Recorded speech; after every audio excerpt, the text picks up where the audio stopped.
what's happening, y'all? Welcome back to the Media Goose channel.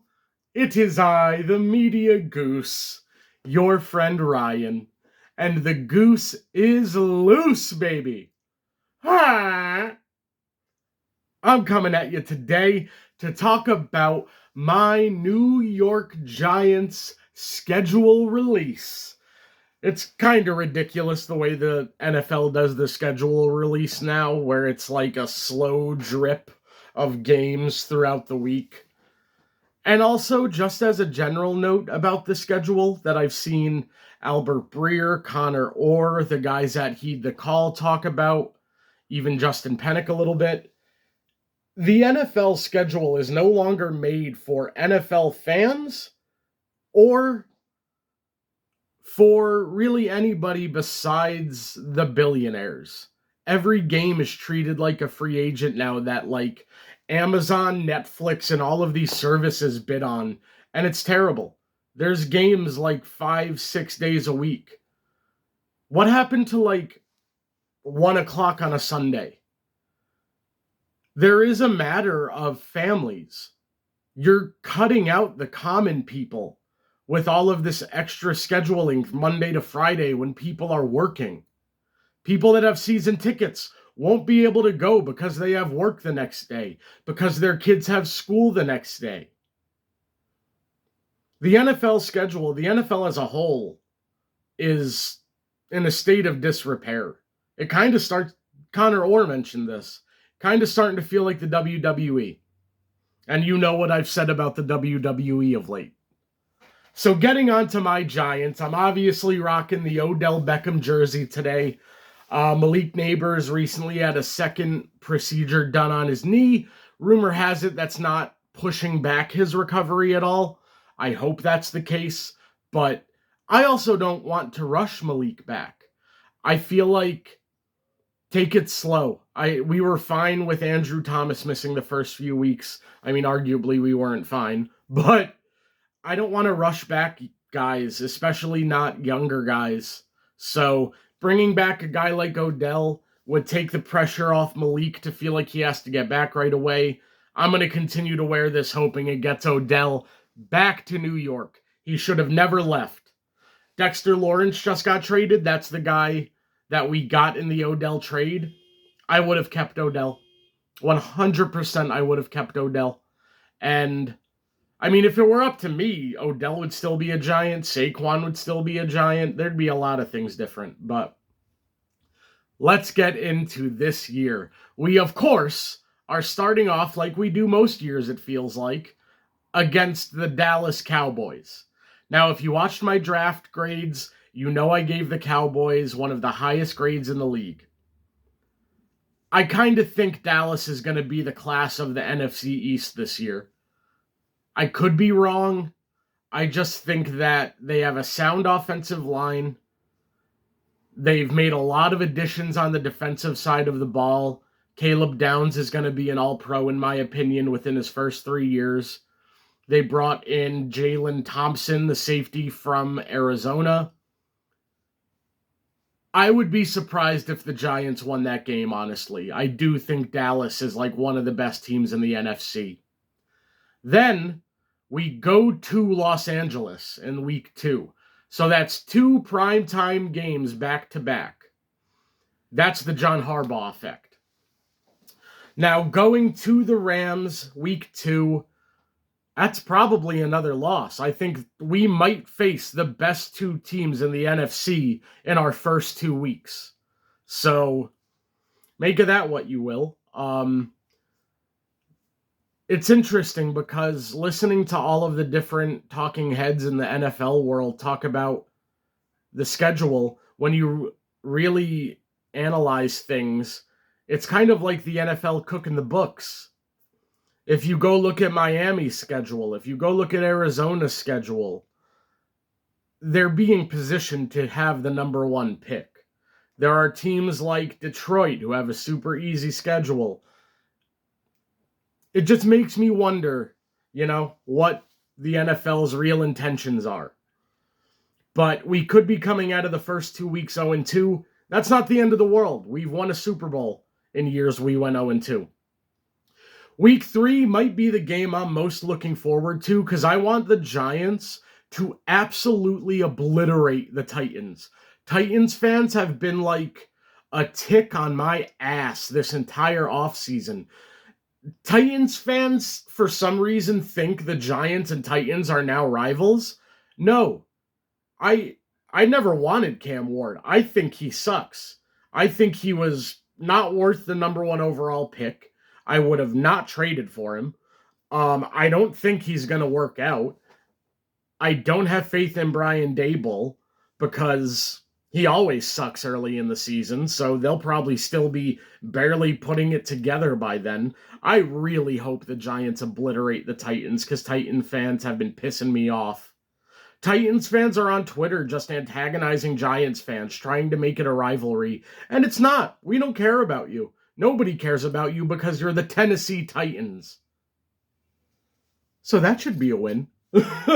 And this starts an easier stretch on the schedule. So we have those rough first 2 weeks.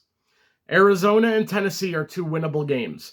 As I said, Arizona is one of the teams that look like they'll be a lock to be a top 3 pick next year. And the Titans, in my opinion, will be as well. They reached on Carnell Tate. They overpaid Wan'Dale Robinson. They overpaid Cordell Flott. I think it's all going to blow up in their face, and all of those coaches will be fired within 2 years. The Cardinals suck. Washington, I think Washington is going to be a team to watch this year. They kept a lot of their players from the good year they had a few years back.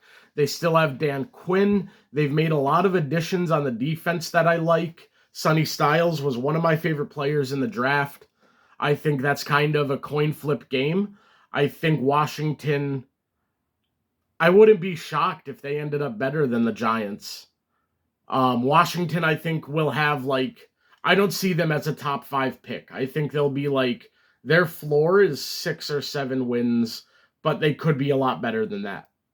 Then we have the New Orleans Saints. So that's 4 games that are all non-elite teams consecutively. Tennessee, Arizona, Washington, New Orleans. If you can come out of those 6 games 3-3, I'm thrilled. I would prefer 4-2, but if you're 3-3, you're in really good shape. I think New Orleans is a team. I don't know what Tyler Shuck is. I really don't. I'm not going to act like I do. He doesn't have a ton of tools. I wouldn't be shocked if the Saints are building this core for another quarterback they bring in. Maybe this offseason when the quarterback-rich draft is happening. Maybe in a couple of years when they have to extend Shuck and they decide not to. I'm just not positive about the Saints. I don't think they're going to make a big jump like some people are saying, but I don't think they're going to be a pushover either. Then another really hard game on the schedule before our bye in Week 8. Week 7, we go to Houston. Houston might be the best defense in the NFL, especially after they add Caden McDonald. They have Derek Stingley. They have 2 top 5 pass rushers in Danielle Hunter and Will Anderson. This team is excellent. I think that if CJ Stroud finds himself again, they're going to very quickly be, I don't know, I feel like they're in the Buffalo Bills tier. But because CJ Stroud hasn't been consistent in the last 2 years, people are a little less sure about it. But that defense is still elite. They've got a lot of weapons on offense. They traded for David Montgomery. I like that a lot. I think Houston is going to be a really good team, and that's probably a loss. A Week 8 bye, I don't mind that. I'd like a bye week later in the week or later in the season, but at least it's not like a Week 4 or 5 bye week. Having those later in the season definitely helps, I think. But having it in the middle, I'm not mad because it could have been worse. So then after going to Houston before the bye, we come out of the bye and we're going to Philly. Philly might be the most unpredictable team in the NFL for me. I really don't know how to gauge what they've done. I don't think Nick Sirianni's that good of a coach. I just think he's very Philadelphia and he works there. I don't know. I don't even know who their offensive coordinator is because they could not convince somebody to take that job. Every big name they tried to talk to turned them down, which I think tells you something. I wouldn't be shocked if this is Jalen Hurts last year in Philly.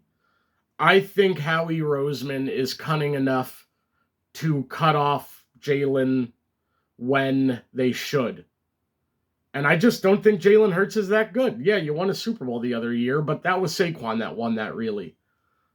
I don't know what the Eagles are going to be this year, but I think anytime you're playing a divisional foe, it's kind of a coin flip game. And because this is in Philly, I mean, it's coming off a bye, so you have that extra week of preparation. Hopefully, the fact that it's the Eagles on the other side of the bye makes it an even more hard-working week of prep.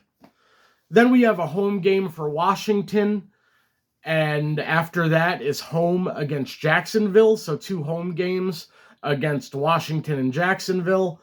Washington, like I said earlier, kind of a 500 team that could boom or bust up or down. The Jacksonville Jaguars are weird because I know they were good last year. I don't like their GM. I think Liam Cohen's pretty good, but I think their GM kind of likes the smell of his own farts a little too much. That's a really interesting game. I could see them winning or losing it. Then we face, in Indianapolis, we've got the Daniel Jones revenge game as we go to Indianapolis in Week 12. Another kind of coin flip game. I think Indianapolis, those first few weeks of that year were like, oh my God, they are really doing something here. And they went all in. Daniel Jones kind of accelerated their rebuild in the same way he did the Giants in 2016, except at least for 2016, he gave a full season, whereas for the Colts, he only gave like 4 games. But again, the Colts are like a middle-of-the-road team that are going to be interesting to see how it goes, but I don't dislike that matchup. Then we have a home game against San Francisco. I love that we don't have to go to San Fran. I think San Fran is going to be good this year, knowing them. Kyle Shanahan is too good of a coach to not have a good team. Then we go to Seattle, so we do end up having to book it to the other side of the country. And those are some tough games. Coming out of the bye week ain't easy. Philly, Washington, Jacksonville, Indy, San Fran, and Seattle? Shit. That's kind of like the let's see who this team really is stretch of games. Going to Seattle, I don't expect to win there at all. Seattle's one of the hardest places to play in football. And I don't see them taking a big step back. I'm not guaranteeing they make the playoffs or anything because the NFL is crazy, but I do think Seattle is going to remain a good team, and I think that defense will remain really great. That's a hard stretch of games right there. Then we get a light game. We go home to face Cleveland, where we should kill them. I hope Shedeur Sanders is starting.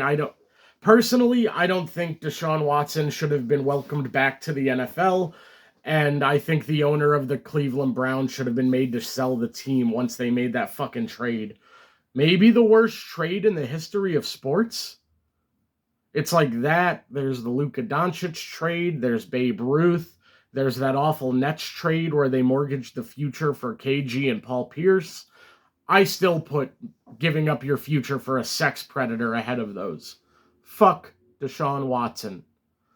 Then we go to Detroit, who has one of the easiest schedules in the league, so maybe that's not a vital game for them, but it is Monday Night Football. That's 4 primetime games, as I said.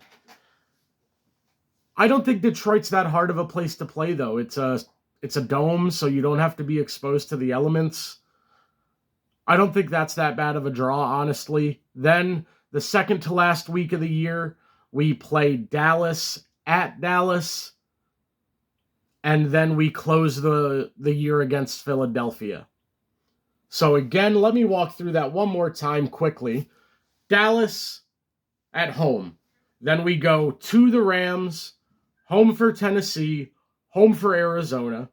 on the road to Washington, back home for New Orleans, back on the road for the Texans. The way the NFL schedules it, where it's like the amount of travel that has to happen, it's kind of ridiculous. I saw a stat that the Niners are traveling like 31,000 miles this year. It's insane.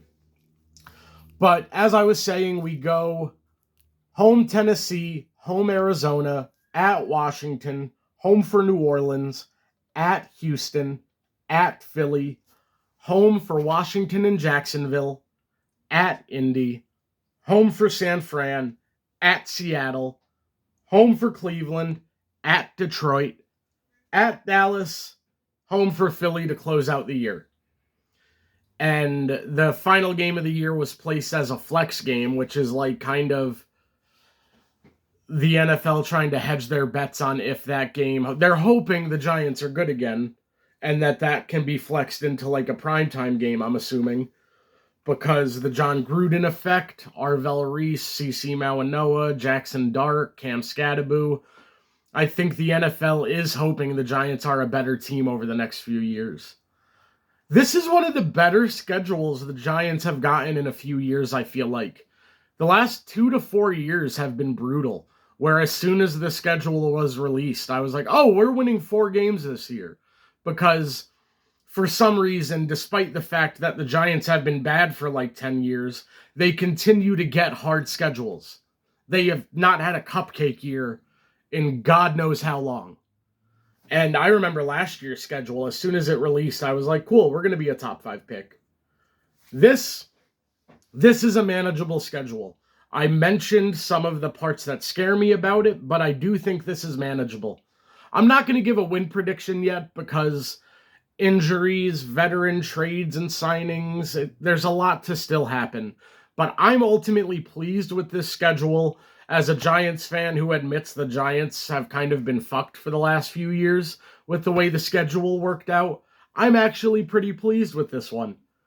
So y'all, let me know what you think of the New York Giants schedule. Clearly the NFL is excited that John Harbaugh's in New York with 4 primetime games. We're only like 3 behind the league leader. I hope that this is a year where I don't think we're going to be an automatic playoff team. I would assume we go like 7-11. No, 7-10. It's weird with the extra game now. 7-10 or like 8-9. And we're sniffing a playoff spot. We're close in a lot of games. But I'm not going to go crazy and predict that the Giants rattle off 12 wins. I think Dallas, Philly, and Washington all are in solid positions this year.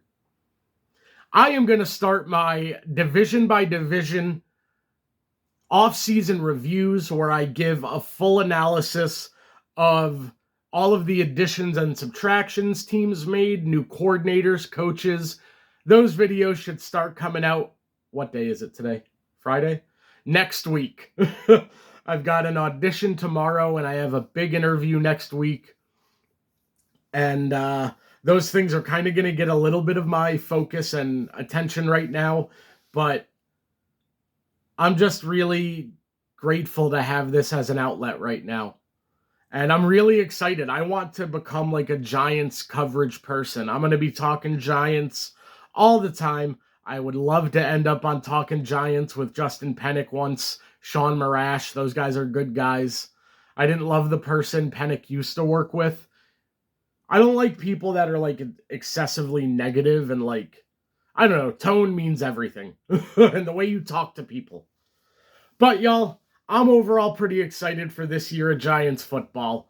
Let me know what you think of the schedule. Let me know how you think the Giants are going to fare. Thank you for hanging out today. The Goose is out. Hey!